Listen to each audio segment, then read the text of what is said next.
Today, the U.S. Health and Human Services Secretary Robert F. Kennedy was here in Baton Rouge, along with Governor Jeff Landry. Our Ethan Tuttle was at the event and has what came out of it.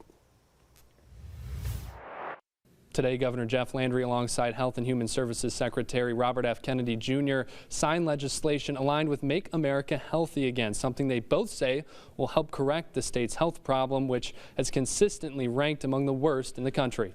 And we can, and we must, and we will do better.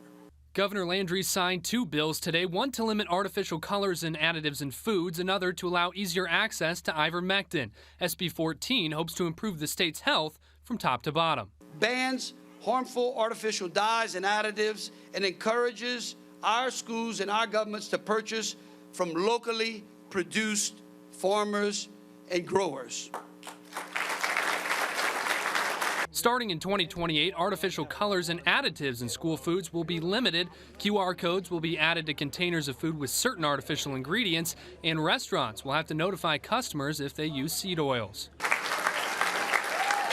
Secretary of Health and Human Services Robert F. Kennedy Jr. was on hand and spoke at today's ceremony, emphasizing his belief in Americans' responsibility to make healthier choices. We can do that for our kids, and we have a moral obligation and a patriotic obligation to do that. I find it very ironic they chose this particular location, which is a biomedical research center. What resistance looks like.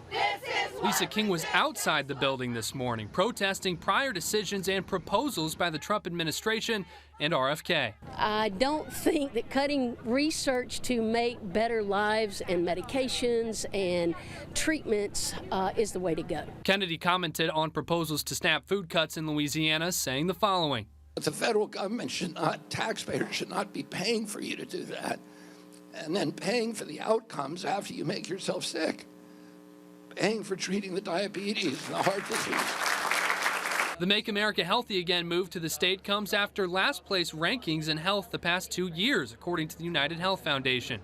Following the press conference and signing, both Landry and RFK met some local vendors displaying fresh food and produce. With today's signing, Louisiana joined several other states in the MAHA movement, including Texas, Tennessee, and Arizona, among others. For WAFB, I'm Ethan Tuttle reporting from Baton Rouge. Thank you, Ethan. Afterwards, Kennedy and Landry met up with leaders at the Pennington Biomedical Research Center there to discuss some new scientific developments here in our state.